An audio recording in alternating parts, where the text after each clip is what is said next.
Muslims cheer when Zakir Naik quotes the book of John, chapter 5, verse 30. Gospel of John, chapter number 5, verse number 30. I can of my own self do nothing.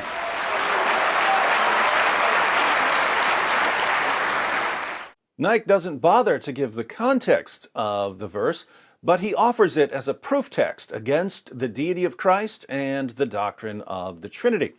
Obviously, if you're reading the verse as Zakir Naik reads it, Jesus sounds like he's saying that he doesn't have the power to do anything. I can of my own self do nothing. So, according to Zakir Naik, Jesus' words in the book of John, chapter 5, verse 30, prove that he's just a man, a helpless human being, certainly not God. You can learn a lot about a man by considering how he reads the Bible. What can we learn about world-famous Muslim apologist Zakir Naik from his treatment of John 5:30?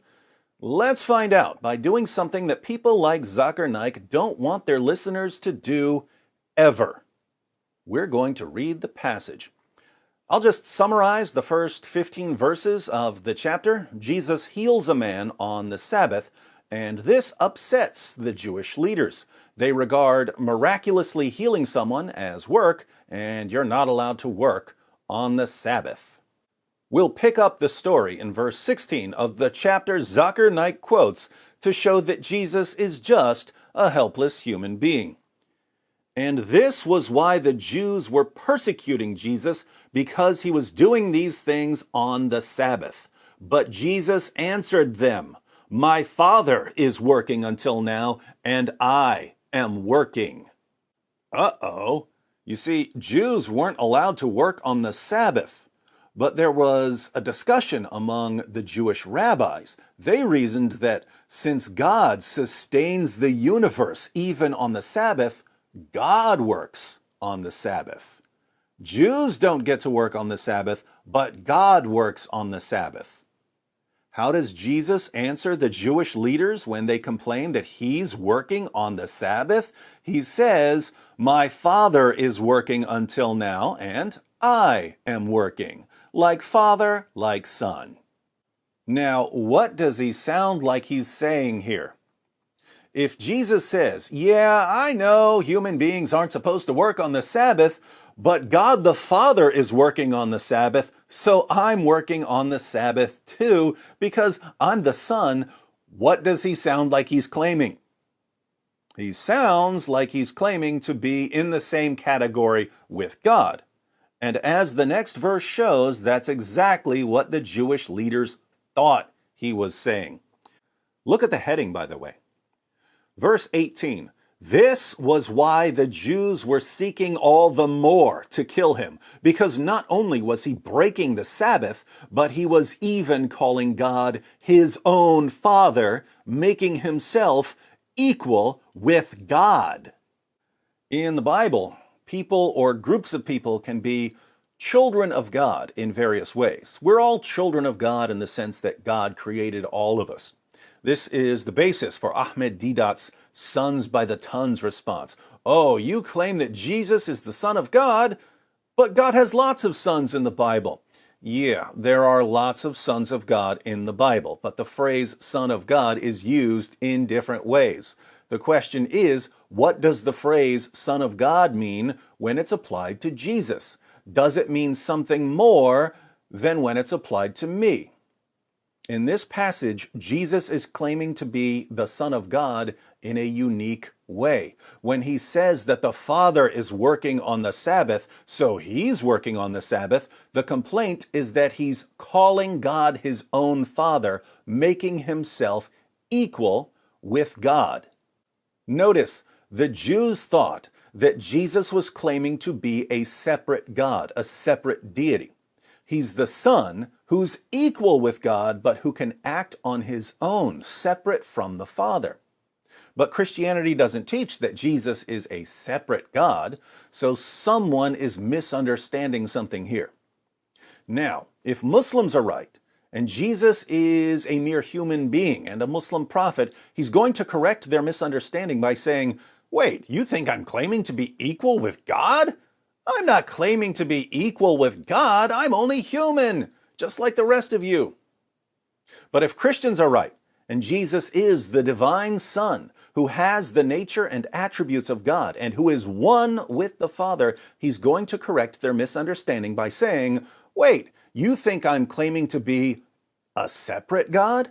I'm not claiming to be a separate God. Yes, I'm God, but I don't act on my own. Everything I do comes from the Father because I'm one with the Father. Let's see what Jesus does. Verse 19. So Jesus said to them, truly, truly, I say to you, the Son can do nothing of his own accord. Oh no, Christians. Jesus says that he can do nothing of his own accord. That sounds very similar to verse 30, where Jesus declares, I can of my own self do nothing. But wait a minute.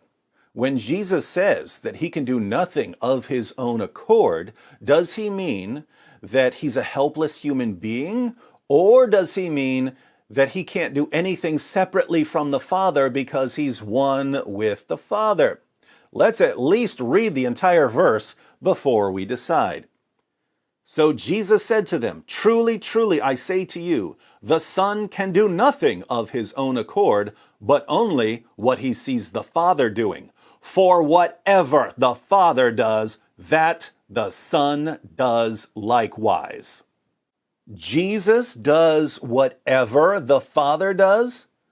What mere human being, what mere prophet would say, everything that God does, I do too?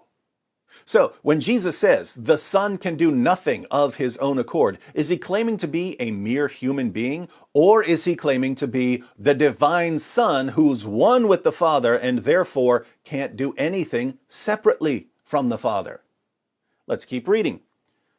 For the Father loves the Son and shows him all that he himself is doing. And greater works than these will he show him, so that you may marvel. For as the Father raises the dead and gives them life, so also the Son gives life to whom he will. If the Father raises the dead, so does the Son. Why? Because, as Jesus said, whatever the Father does, that the Son does likewise. Like Father, like Son. Let's continue. For the Father judges no one, but has given all judgment to the Son. Red alert, red alert. Theological red alert. Jesus says that the Father judges no one, but has given all judgment to the Son. But according to the Old Testament, God is the final judge. In chapter 3 of the book of the prophet Joel, God declares that the nations will be gathered and that he will sit to judge all the surrounding nations. The Quran also claims that God is the final judge. In Surah 22, verse 56, Allah declares, the sovereignty on that day, the day of judgment, will be that of Allah, the one who has no partners. He will judge between them. Allah is the final judge according to Islam. But Jesus says that the Father judges no one, but has given all judgment to the Son. There are two possibilities here. Either the Bible and the Quran are wrong and God isn't the final judge because he's handed all judgment over to a helpless human being, or God is indeed the final judge because Jesus is God, and within the nature of the one God, the Father has given all judgment to the Son. But why would the Father give all judgment to the Son? Jesus tells us. For the Father judges no one, but has given all judgment to the Son, that all may honor the Son just as they honor the Father. Father and Son are one, but the Father hands all judgment over to the Son so that all may honor the Son just as they honor the Father. Tell me, do we honor mere human beings the same way we honor the Father? Of course we don't. Do we honor human prophets the same way we honor the Father? Absolutely not. What is the only possible basis for honoring the Son just as we honor the Father? The only way we would honor the Son just as we honor the Father is if the Son has the same nature and attributes as the Father. Side note, Where did Jesus say, I am God, worship me? Common question from Muslims. But notice, Jesus says that all human beings must honor the Son just as we honor the Father. One of the ways we honor the Father is through worship. Jesus says that we have to honor the Son in the same way. What happens if we don't? The verse continues. Whoever does not honor the Son does not honor the Father who sent him. Do Muslims honor the Son? Does Zakir Naik honor the Son? According to Jesus, since they don't honor the Son, they dishonor the Father. And this is the chapter that Muslims go to in order to prove that Jesus was just a human prophet of Islam. This chapter condemns them. But there's more. Jesus declares, Truly, truly, I say to you, whoever hears my word and believes him who sent me has eternal life. He does not come into judgment, but has passed from death to life. Truly, truly, I say to you, an hour is coming and is now here when the dead will hear the voice of the Son of God, and those who hear will live. Wait a minute. Jesus is the one who raises the dead? I wonder if he simply means that he raises particular people when he performs miracles. Because if he means that he raises the dead at the resurrection, we're going to have another theological red alert. For as the Father has life in himself, so he has granted the Son also to have life in himself. And he has given him authority to execute judgment because he is the Son of Man. Ha! You see there, David, Jesus calls himself the Son of Man. This means he's claiming that he's a mere human being. So let's ignore everything else he says and go with that. Yeah, that works as long as you completely ignore the fact that the title Son of Man, as Jesus uses it, is a divine title for a particular Son of Man that the prophet Daniel sees in a vision. Do yourself a favor, Muslims, and read Daniel chapter 7, where the entire world serves the Son of Man who comes on the clouds of heaven. At his Jewish trial, the Jewish leaders convicted Jesus of blasphemy for calling himself the Son of Man who comes with the clouds of heaven. They understood what that title meant. Muslims don't. But don't take my word for it. Read the book of Mark, chapter 14, verses 61 through 64.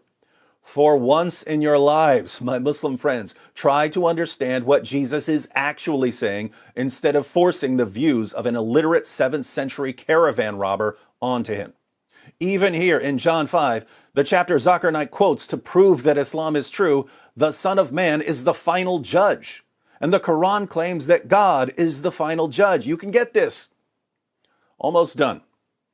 Do not marvel at this, for an hour is coming when all who are in the tombs will hear his voice. Whose voice? The voice of Jesus, who is, according to this passage, the Son of God and the Son of Man. Do not marvel at this, for an hour is coming when all who are in the tombs will hear his voice and come out, those who have done good to the resurrection of life, and those who have done evil to the resurrection of judgment. Red alert, red alert. Theological red alert. Jesus just claimed that he's the one who raises the dead, all the dead, at the resurrection.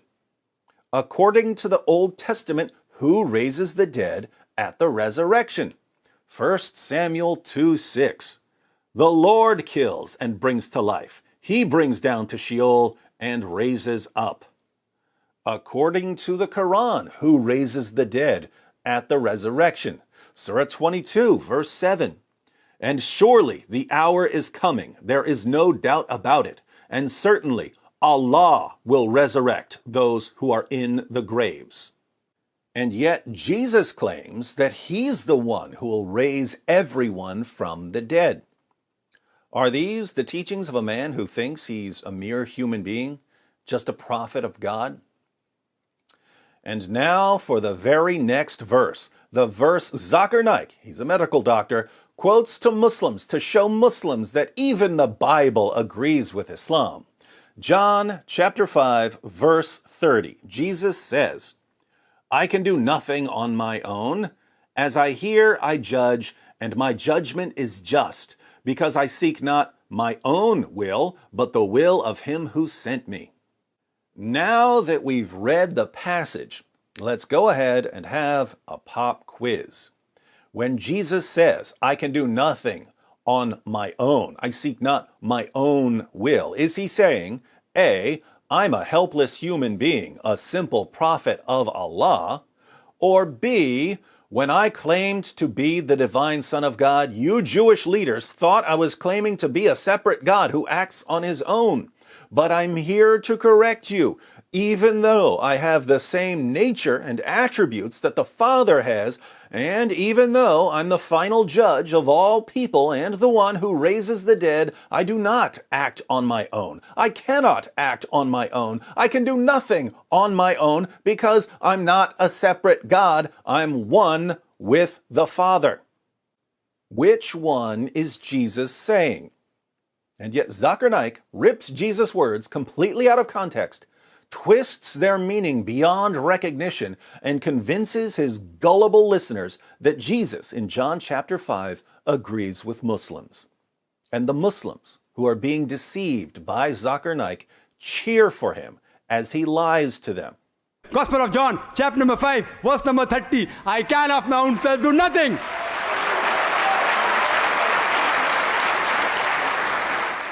Why do Islam's most popular speakers and apologists constantly lie about Jesus in order to deceive their listeners?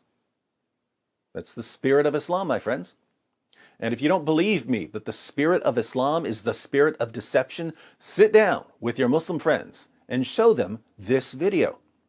Show them that Jesus is clearly claiming to be the divine Son of God throughout the passage, and that Zakir Naik completely, utterly, totally distorts the meaning of the passage when he rips verse 30 out of context.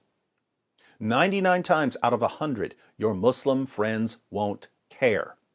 They won't care that Zakir Naik is lying about Jesus, as long as Zakir Naik continues doing something far more important, convincing Muslims not to question Islam. Hopefully, you'll sit down with the 1 out of 100 who does care, the one who's better than his religion calls him to be, the one who hates deception. If you sit down with him and show him how Muslim apologists constantly, endlessly lie about Jesus, he will soon be on his way out of Islam.